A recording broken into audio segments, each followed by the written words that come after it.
Tagad vēlos jūs iepazīstināt ar savu izgudrojumu logopedisko zondi austiņas. Demonstrēšu divas zondes. Viena ir industriāli izgatavota, otra ir pašrocīgi izgatavota. Zonde rādīta, lai veidotu paaugstinātu meles sajūtu un piesukšanos, jo bērni bieži nevar izpildīt vingrinājumu senītē.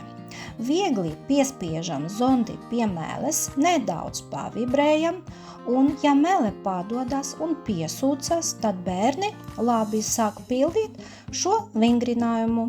Starp zondes malām ir atstarpe, kas nerādā nepatīkamas sajūtas bērniem.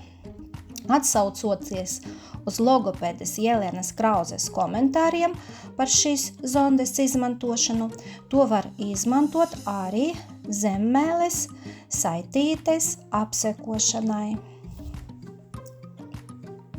Ar šo zondi var veidot skaņu R.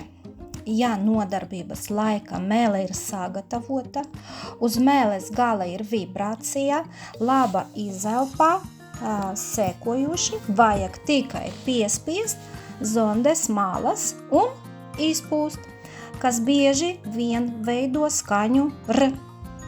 Šis princips saglabājies, veidojot arī skaņu Š.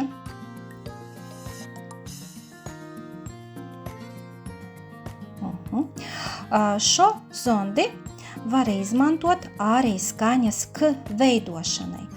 Apgriežot zondi otradāk, mazliet piespiežot ar platajām malām pie mēles, palīdzot bērnam veidot skaņu K.